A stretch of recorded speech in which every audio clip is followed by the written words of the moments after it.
Welcome to Nuclear Matters from the Australian National University College of Systems and Society. I'm your host, Liz Williams, a nuclear physicist and nuclear systems discipline lead for the ANU School of Engineering. In this episode, we're joined by Professor Trevor Findlay, honorary professorial fellow at the University of Melbourne and author of Transforming Nuclear Safeguards Culture, the IAEA, Iraq, and the Future of Non-proliferation. With the world's growing interest in nuclear technologies, especially in the context of AUKUS and the global push for clean energy, understanding how nuclear safeguards work to support non-proliferation is crucial. But beyond the technicalities lies a deeper, often overlooked dimension: culture. What assumptions shape the way nuclear inspectors operate? How do values, habits, and institutional norms influence the effectiveness of global non-proliferation efforts? Trevor's just the person to help us explore these questions. So let's listen in. Hi, Trevor. Thank you so much for joining me today on Nuclear Matters. My pleasure. I invited you to join us here today because a colleague, Russell Leslie, recommended your book to me. So this is your latest work, Transforming Nuclear Safeguards Culture, the IAEA, Iraq, and the Future of Non-proliferation, which we'll put in the show notes.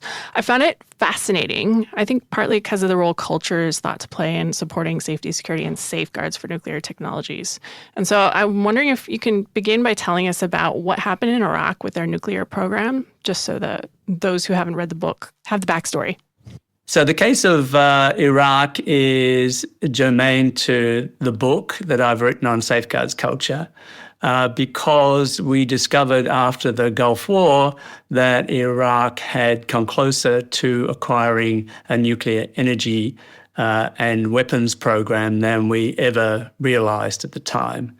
And inspectors were sent into Iraq and they discovered, apart from the facilities that had been destroyed, that there was a huge program that Iraq had so-called over the berm wall from the officially declared nuclear program. It was incredibly extensive. It was also discovered that Iraq had both a regular program to acquire nuclear weapons, as well as a crash program in which they were going to stage a breakout and use some of the nuclear material they had under safeguards, under IAEA safeguards. Mm-hmm. So this was such a surprise to the international community, the extent of Iraq's non-compliance with its agreement under the Non-proliferation Treaty, that the question arose, why did the international community miss this huge program? Why did IAEA inspectors not see what was happening? I'm mindful that some of our listeners may not have an idea of how safeguards worked at that time.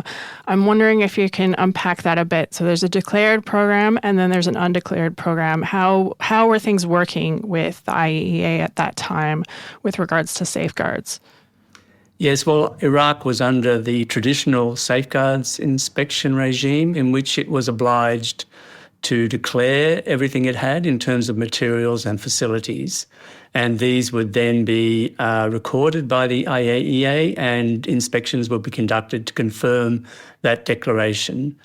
This really was part of the cultural problem that I identify in the book because the inspectors tended not to concern themselves with what was undeclared.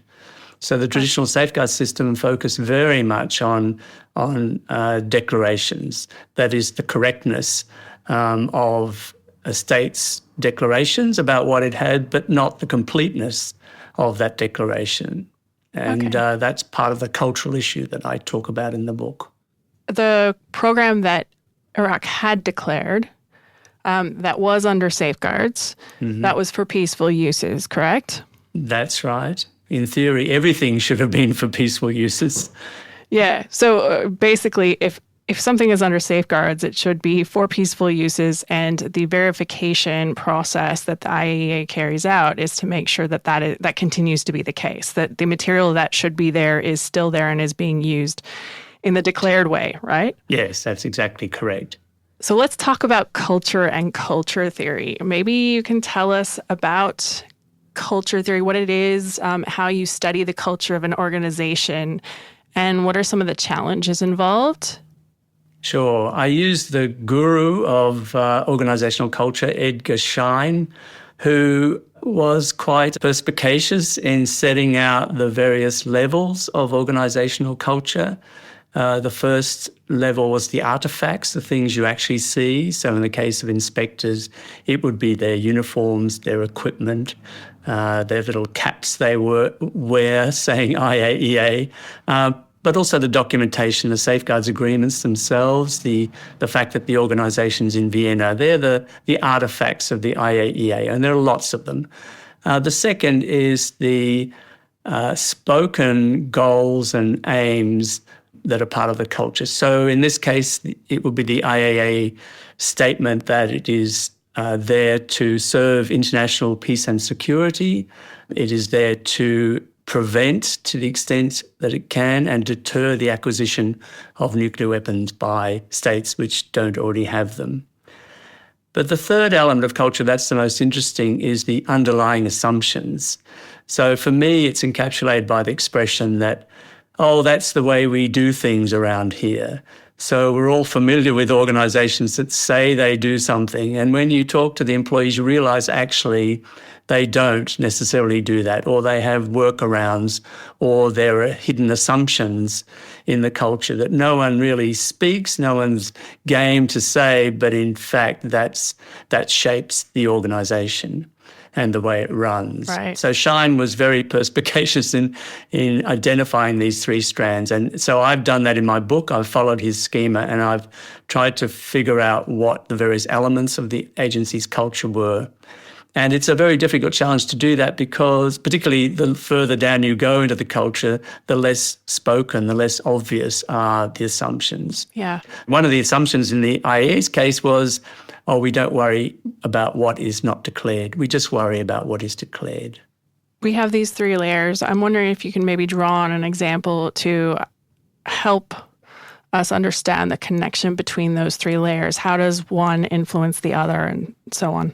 Right. Well, the three layers are meant to be all in concordance with each other. So what the agency has in the way of artefacts, what it says its policies are, and what it actually does in practice, as opposed to all align. Mm-hmm. And so the assumptions underlying a culture are meant to be reflective of the deliberate intentions of the organisation.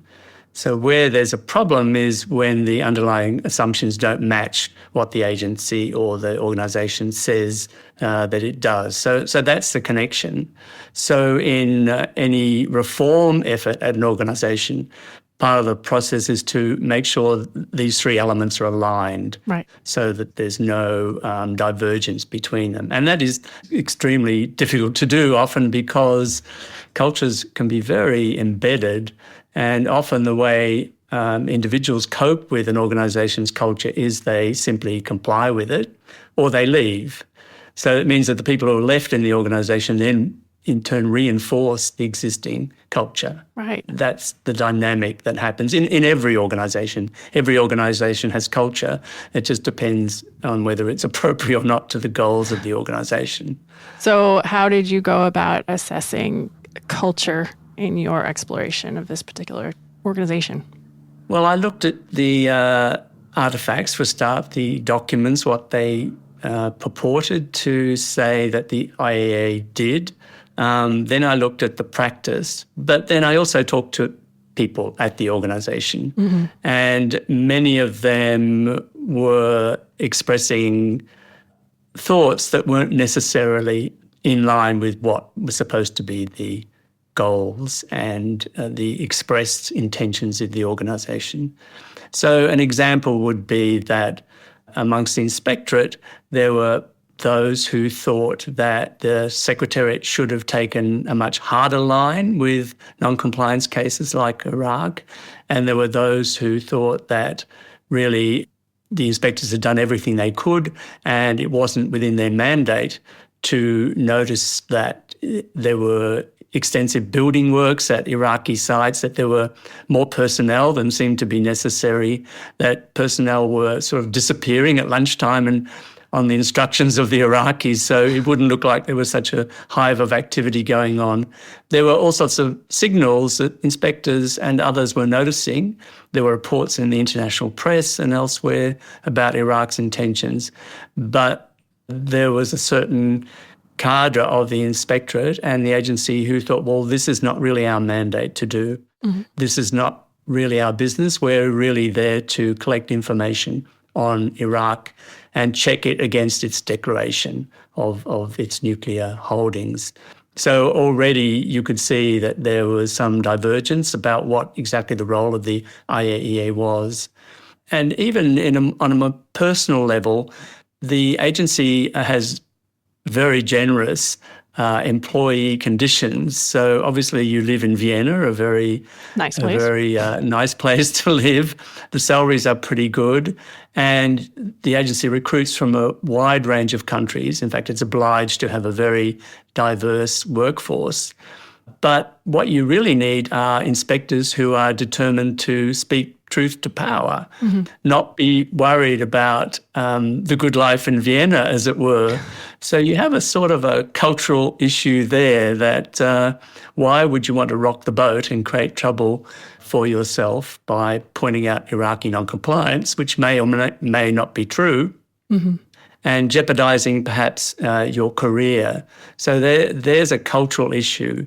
You need to have inspectors who are willing to, in a way, stick their neck out and say, okay, here we have evidence of non-compliance, and that really needs to be brought to the attention of the Director General of the IAEA and perhaps even member states.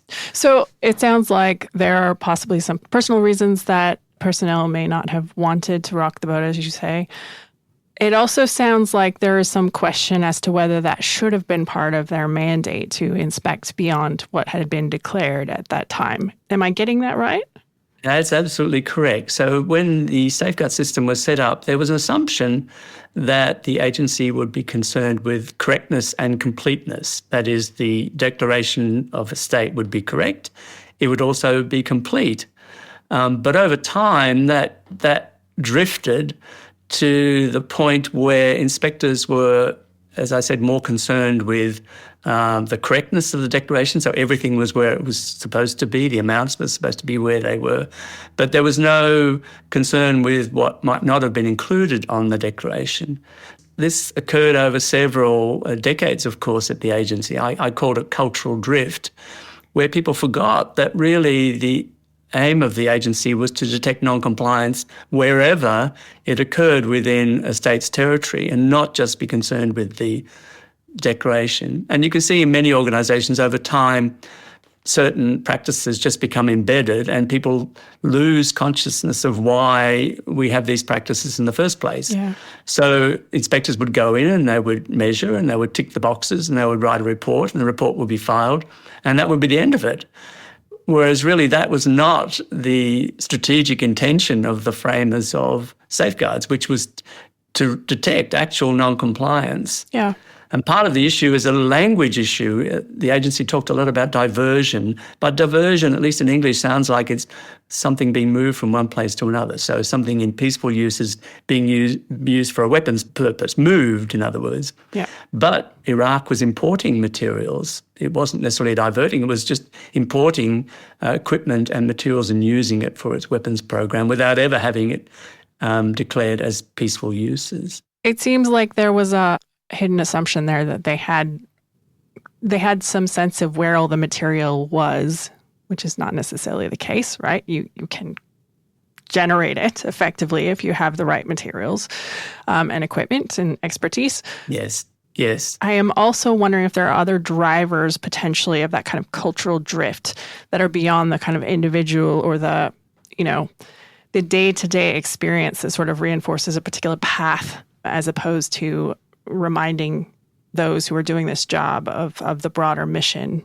Yes, I think you're right to point that out. It's a systemic problem in an international organisation that has as its members sovereign states.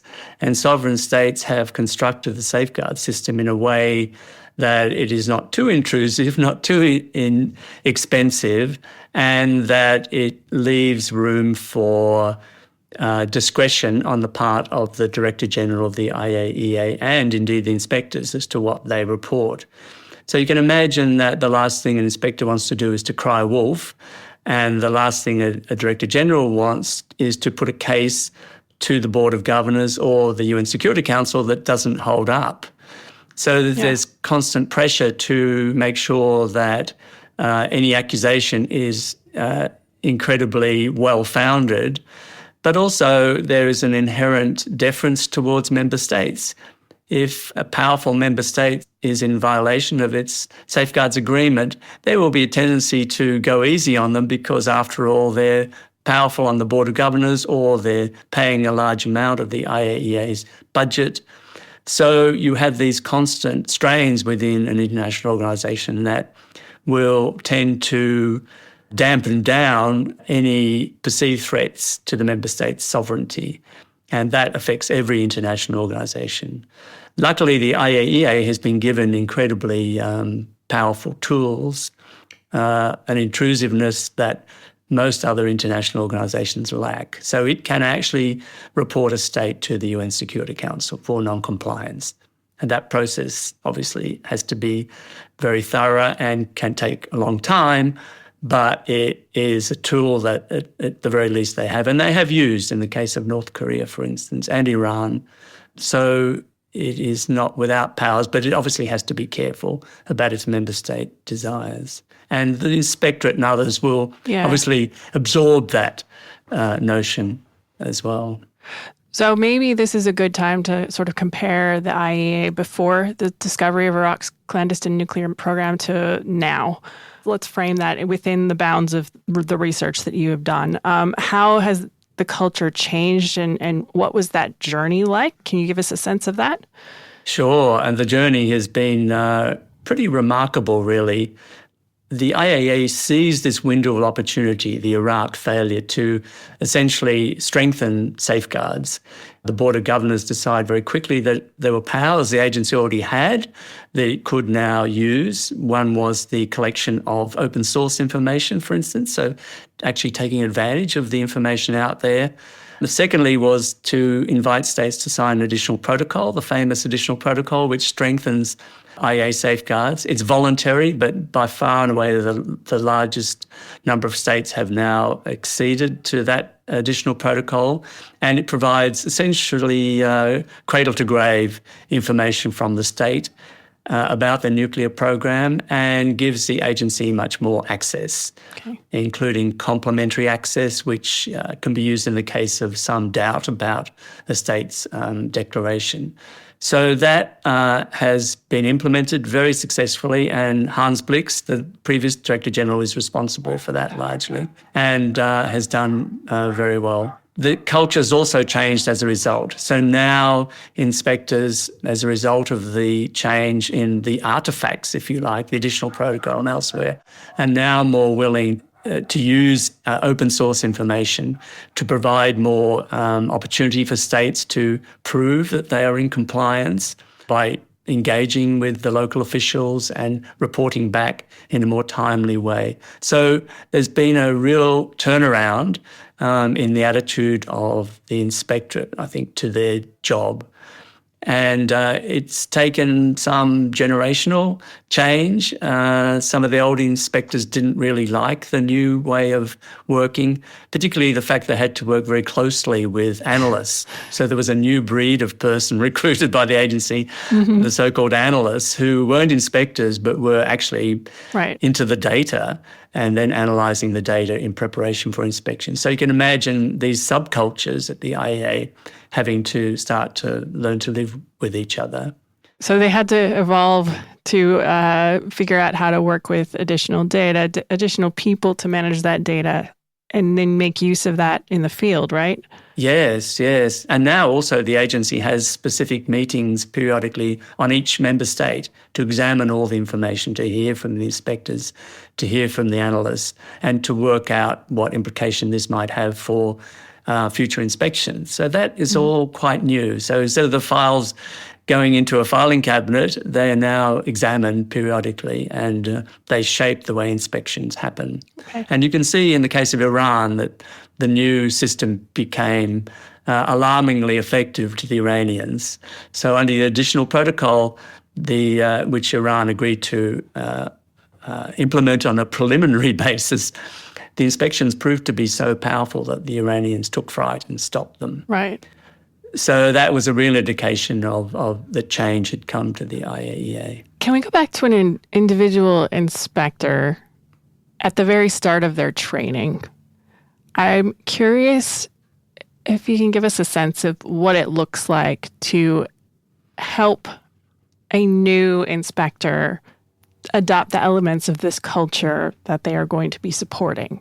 Yes, I think the way that now happens is that they're taught to be more questioning, more inquisitive, to engage more with the local officials. Each country is supposed to have their own system of accounting and control. And so the inspectors are now encouraged in their training to be more engaged with those officials, to actually report back straight away to Vienna if there's an issue and seek guidance rather than simply returning to Vienna and reporting. They are also obliged, obviously, to take into account the open source information, satellite imagery, the intelligence information provided by member states in some cases. That included the Iran case as well, where information was used.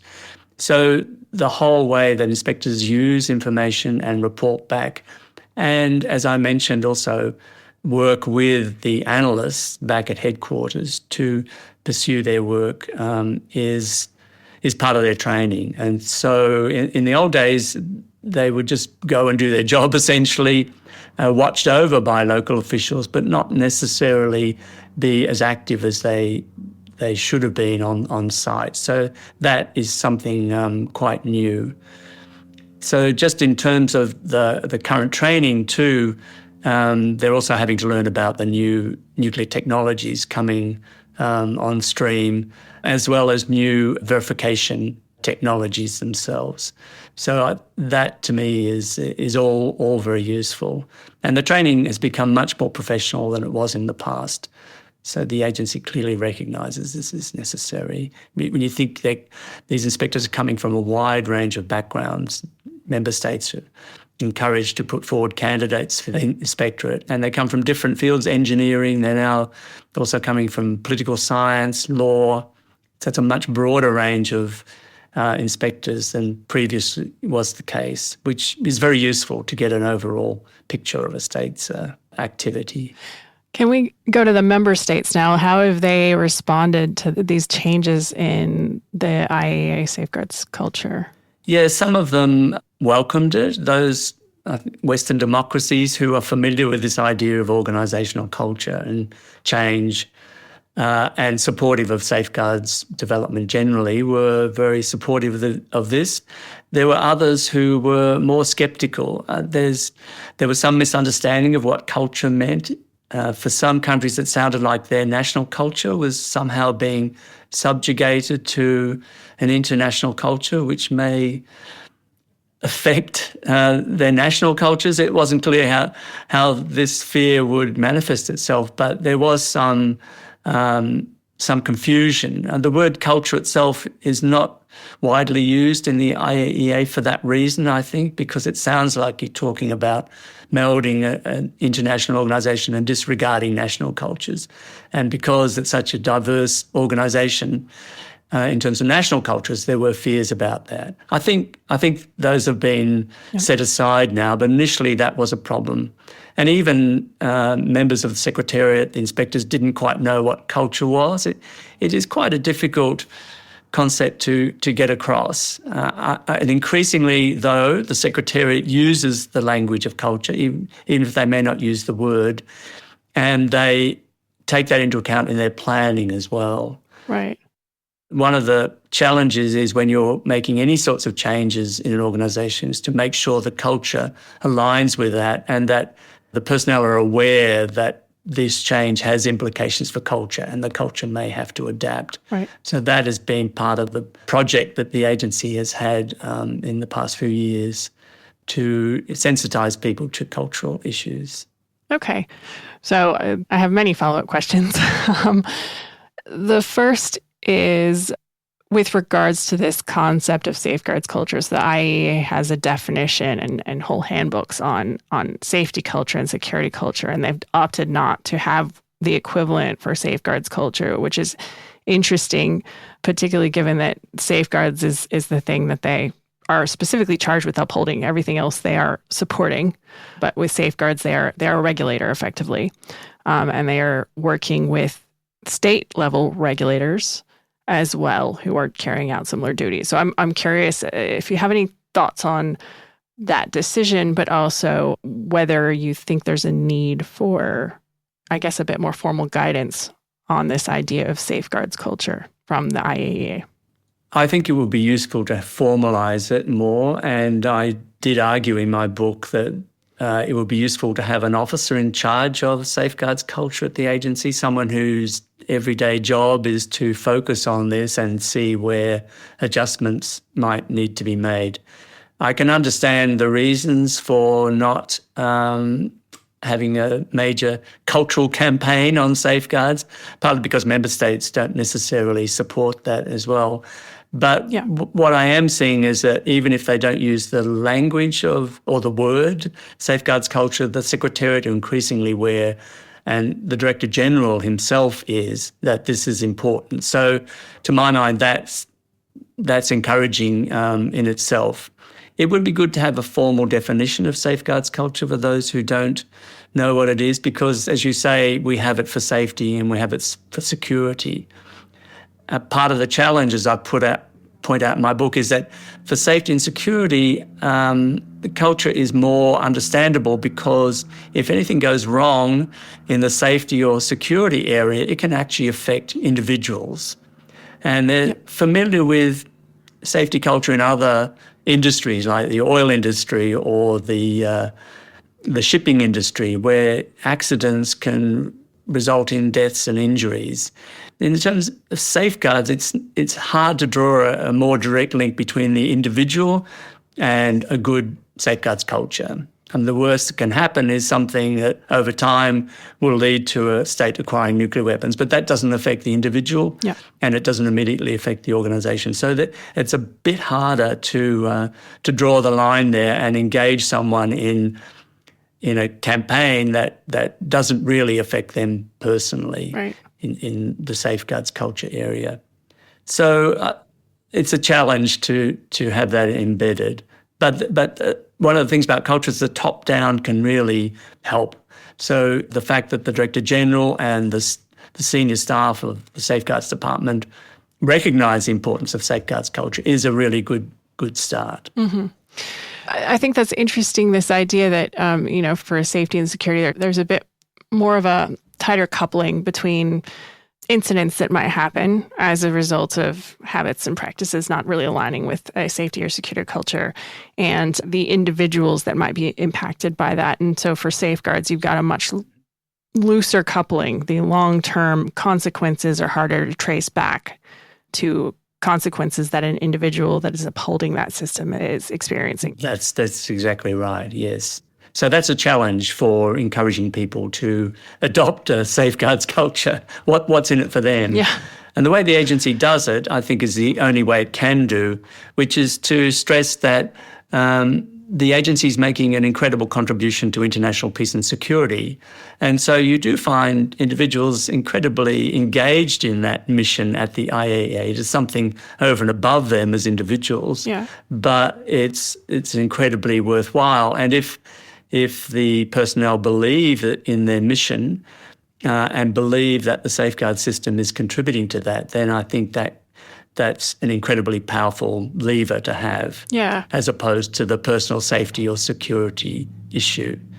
And that can only come, I think, if the agency itself demonstrates it's dedicated and that it is pursuing this goal to the best that it can. Yeah, I find it interesting in the sense that, the consequences of a new state acquiring nuclear weapons or non-state actor acquiring nuclear weapons are quite serious, right? And there is eventually a safety impact, security impact, right. All of the above. Yeah, exactly. And so I'm just wondering if you have any thoughts on the way that we as humans conceptualize safety with regards to ourselves. I mean, there are real safety impacts there that could happen as a result of that. And they're just longer time scale and they're more systemic. Exactly. I mean, human beings, as we know, have a weird relationship to risk. I always remember at Canberra Airport, there was a sign as you arrived in the terminal from a flight saying, "You've just completed the safest part of your journey."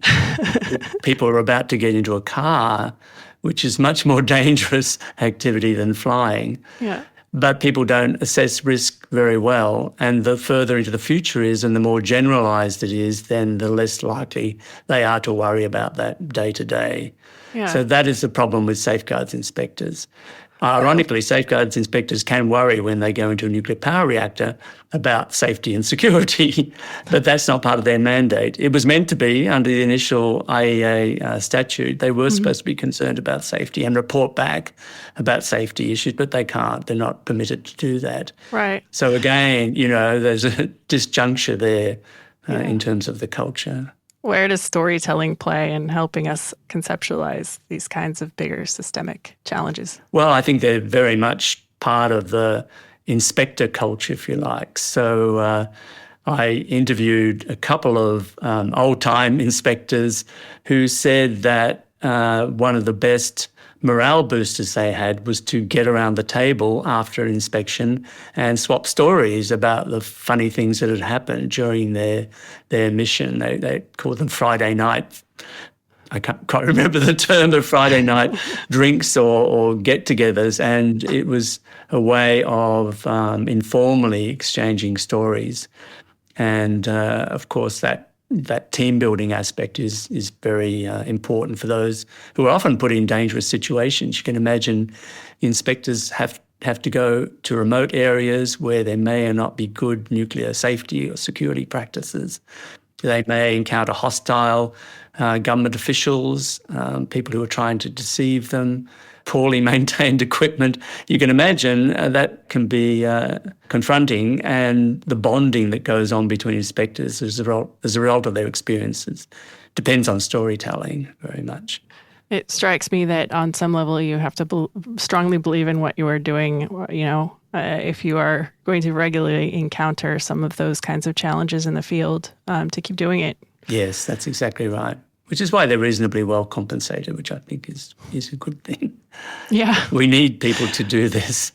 I'm wondering if you can comment on how safeguards cultures in different states impact the broader mission of supporting safeguards globally. This is beyond the IAEA, so I am aware this might be beyond the research that you've done, but perhaps you can talk about that in terms of the culture model that you introduced earlier and what that might look like. Yes, I did think about this a lot. In fact, I had to narrow the scope of my book because that's a very large topic. But essentially, each state will have a safeguards culture of its own. And the question is whether or not this comports with what the IAEA safeguards culture is. There are some states like Iraq, for instance, which had a very strong safeguards culture, but it was terrible. From an international point of view, their safeguards culture encouraged employees to lie to the International Atomic Energy Agency. Right. It's still a culture, but it's just not a very happy one for the rest of us. Right. Other states have very strong, well, I'm being judgmental here, favourable safeguards culture, Australia being one of them. The United States does as well. Canadian authorities also have a very good safeguards culture to the extent that they provide a lot of information that they actually don't need to. And Canada has a very large nuclear enterprise, much bigger than ours, and yet it collaborates overly, if you like, with the IAEA. So they have a very strong safeguards culture of transparency and providing information to the IAEA, partly because they want to set an example, of course. Right. And if anything goes wrong, then Canada doesn't want to be on the wrong side of history. Yeah. So there are many different types of safeguards culture, and some of those national cultures have contributed to the IAEA. So the original safeguard system was set up in the image of the United States. It was by far the greatest contributor to the way the system's set up. In fact, bilateral safeguards between the US and other countries were adopted into the IAEA system, and it formed the basis of what we have now. Right. So there's a great contribution there. Euratom, under the European Union, also has its own safeguards culture, somewhat different to the IAEA, in some ways more intrusive, requiring more information from member states. It's a more tightly knit group, obviously. But the lessons from Euratom have also been adopted into IAEA safeguards culture. Interesting. So that's a useful interaction there. Not always happy in the beginning, but it's a pretty good relationship now. So it sounds like there are certain places where the safeguards culture is encouraging innovation, and there are examples of where that's been adopted into the international system. Yeah, absolutely, yeah. In fact, member states have various programs, state programs, to provide assistance to the IAEA safeguards system, and it can be technology, it can be techniques, and training and provision of key personnel on a seconded basis. So that's a very useful way, but it also means that the culture comes with it, whether that's inadvertent or not. So safeguards culture can come into the agency from member states and vice versa. So the agency is currently trying to strengthen a lot of member states' state system of accounting and control, their national safeguards officers, with a view to embedding a much better culture as well as practices into those national systems. So it's a two-way street.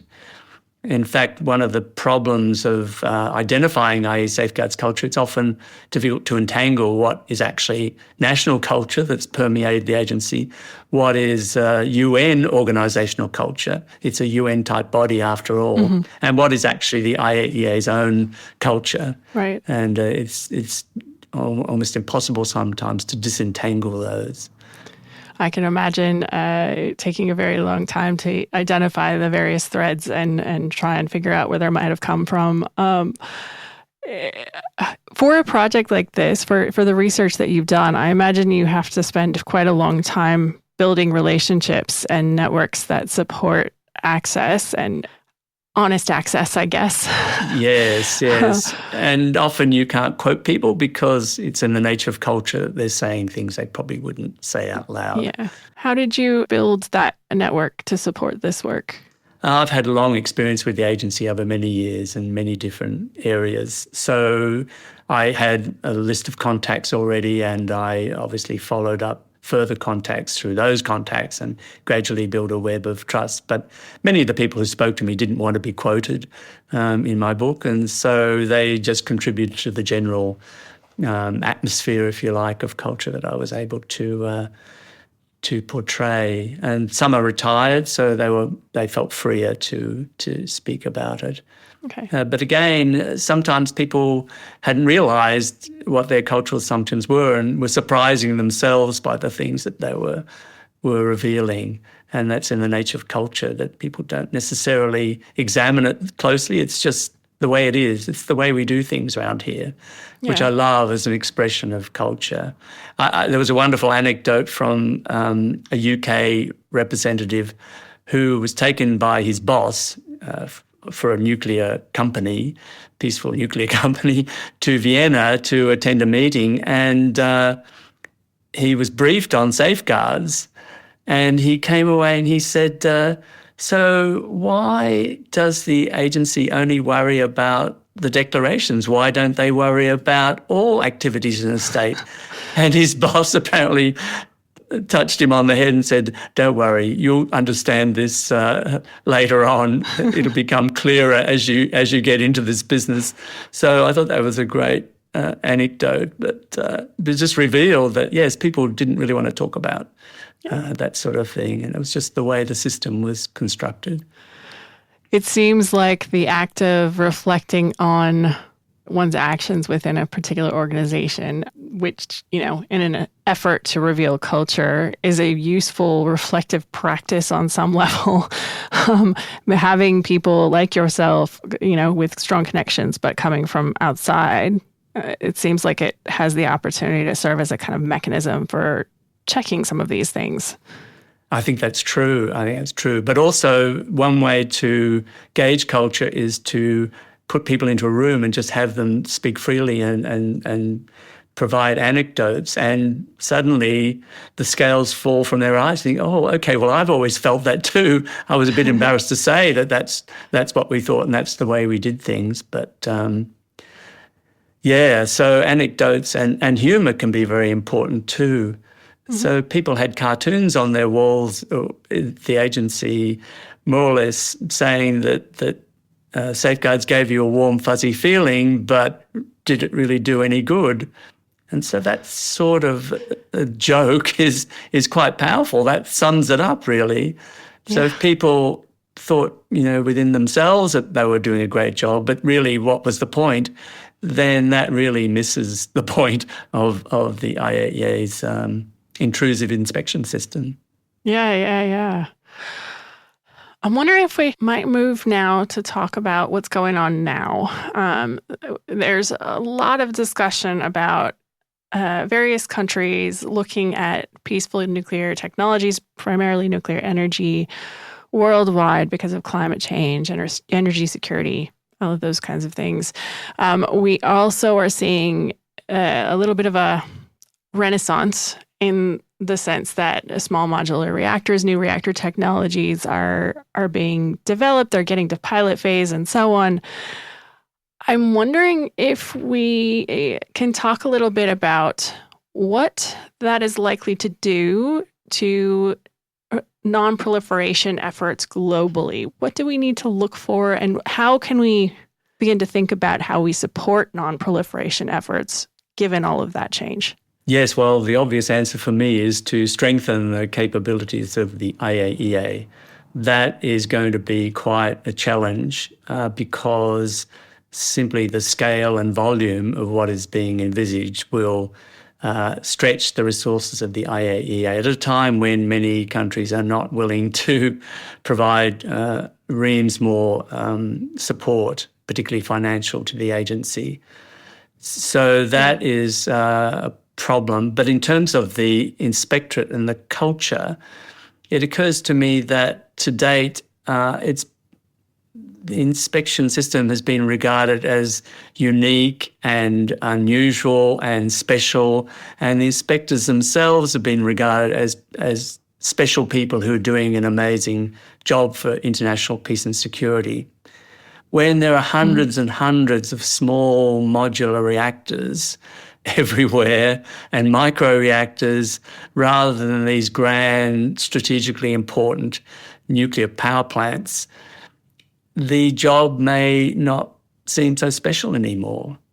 I think part of the attraction of becoming an IAEA inspector is because it looks incredibly important and it looks strategic and it can give you a sense of contributing to international peace and security. But if there's a proliferation of these small reactors where inspections are not necessarily required by human beings but can be remotely monitored, you could see a feeling at least that the inspector's role is being devalued and that it's become an ordinary job and routine, which could in turn threaten the way that safeguards are conducted and the quality of safeguards.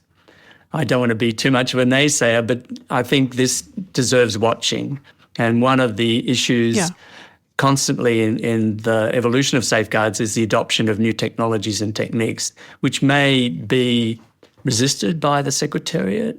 You can imagine mechanisation and remote technologies increasingly being used. AI, for instance, for analysis of safeguards information could be seen as a threat to the livelihood of safeguards inspectors or careers, and therefore the prestige they have, and ultimately degrade safeguards culture. So all that needs to be watched. I know the IAEA are very cognizant of the trends. The Safeguards Department has a strategic plan which they review every so often, pretty thoroughly, and they try and project trends outward and try and plan for that. That's all completely new. Since the Iraq case, the agency never did that. It was all reactive. Yeah. Now they have a plan. So even if the plan may not be fully financed and supported by member states, the department, Safeguards Department, is intent on trying to foresee future developments and adjust safeguards accordingly. So that's a very welcome thing and absolutely necessary. You mentioned new technologies like artificial intelligence, remote monitoring, those kinds of things. And I know in some of the work that I've done, one of the tensions there is trust and what the introduction of these kinds of technologies does to the existing systems that are there to effectively verify that safeguards is being upheld. And humans are part of that system. Even if you have remote monitoring and AI doing things automatically, there are things that humans need to continue to do to maintain that system. I'm wondering if you have any thoughts there on how to think about the culture question, particularly with regards to integration of new technologies into safeguards practice. I think the agency has a particular problem in that some member states are already skeptical about safeguards conclusions, especially when they affect them. So any inference that somehow this is being done by a machine or AI or automatically, I think is a danger to the integrity of the system. That happens already. I mean, human conclusions are challenged by states, but it seems to me the agency needs to be very conscious that the credibility of its conclusions will continue to rely on human assumptions and human judgments. The automaticity that some people envisage for safeguards is problematic because it's divorced from politics. Right. And often there's quite a difficult call to make as to whether to challenge a state with a particular piece of information if it's in doubt, because you don't want to cause political ructions at a higher level that are completely unnecessary. And AI cannot decide that. That has to be a human decision, and it has to be properly dealt with in the IAEA Secretariat hierarchy, from inspectors through to analysts, through to managers, up to the Director General. That's a very human process and involves skeptical humans sitting around in a group and examining the information. So there will always be a role for humans in this, and the agency, I'm sure, is aware that it has to keep that human element. And there are some things that only humans can see. I mean, famously in the Iraq case, there were inspectors who visited factories that had been emptied of equipment but could actually see the shadow on the wall where a centrifuge used to be and the bolts in the floor. I don't know if AI would pick that up these days, but that's just an example. You know, it was just happenstance that the inspectors could see this and the Iraqis had failed to paint over the shadow on the wall. Yeah. Well, I mean, AI these days still does what it's trained to do. So unless you are training specifically on a case that is similar, or you're training to identify defects broadly that you can't tag with a particular meaning, like you're not going to be able to have an AI that can go, oh, this is what's happening in this space. Right. But you can imagine the developing countries, because they won't have the capability, there's going to be this great divide between countries on this information issue.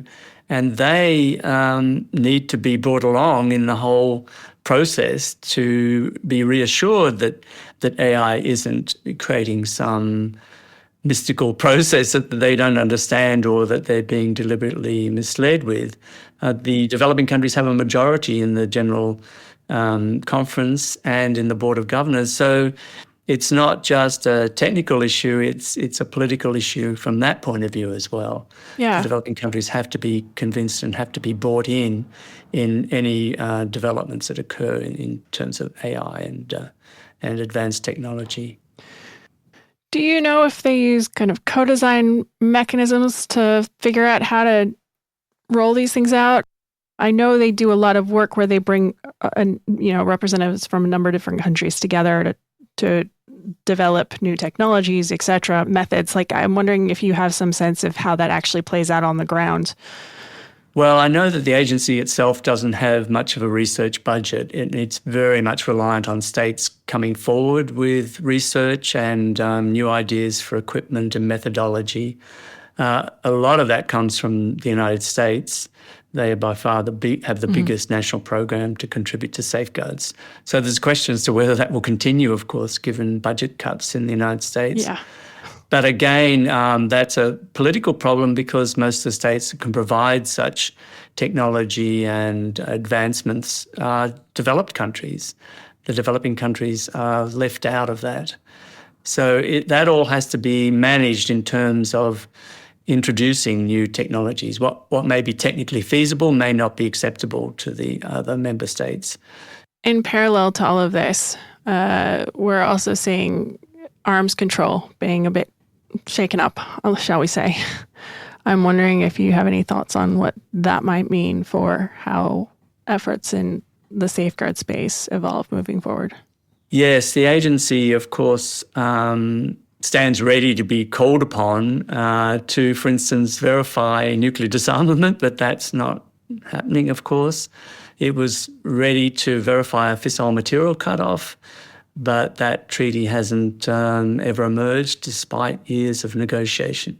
So from the point of view of the IAEA, its role currently is not an expansive one, at least in the arms control area. But what it can continue to do is to be ready to contribute if and when it can. So, for instance, it's kept up its capability to the extent that it can to monitor North Korea and to contribute with an inspection system when asked and ready.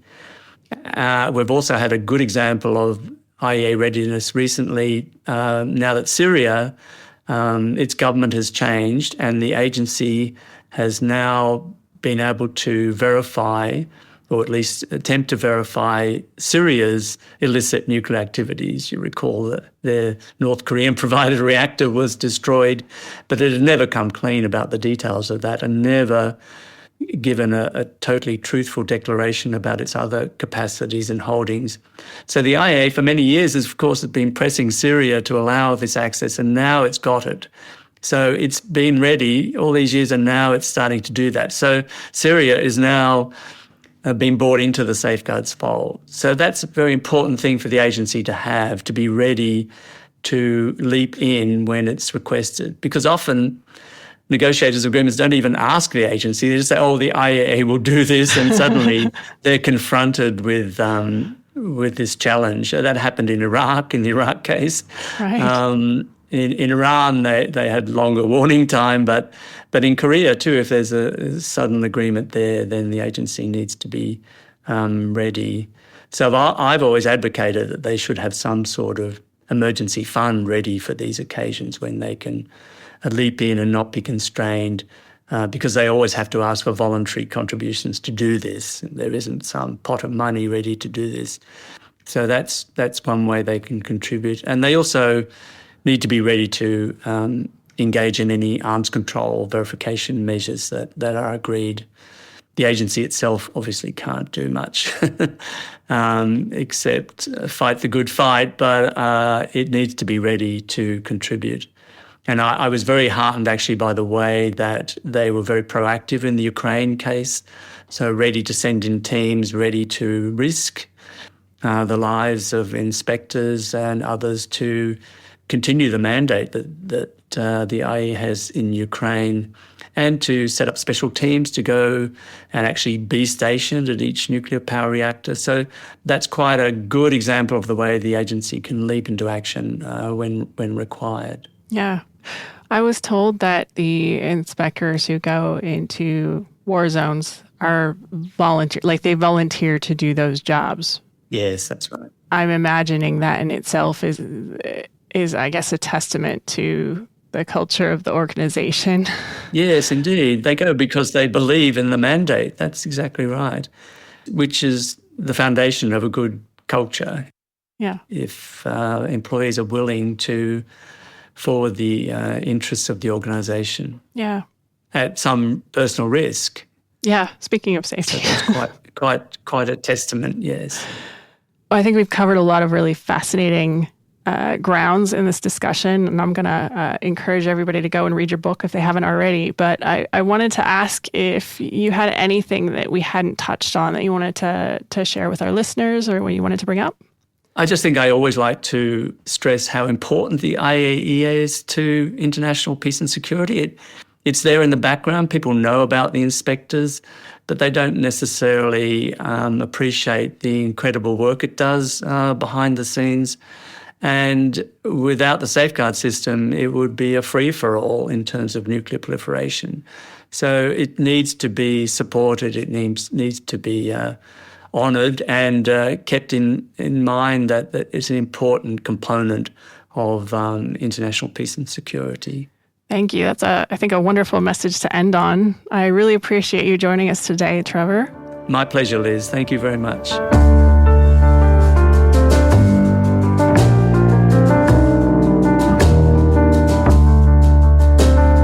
Nuclear Matters is a production of the Australian National University College of Systems and Society. We acknowledge the traditional owners of the lands on which this podcast is being recorded on or listened to, and pay our respects to their elders and all First Nations people. If you liked what you heard today, please share this episode with friends, family, and colleagues. If you want to send us some feedback on an episode, please email us at nuclearmatterspodcast@anu.edu.au. Keep in mind that this podcast is intended for information and education only. The views and opinions expressed in each episode are those of the individual speakers and do not represent the official policy or position of the Australian National University College of Systems and Society or the university as a whole.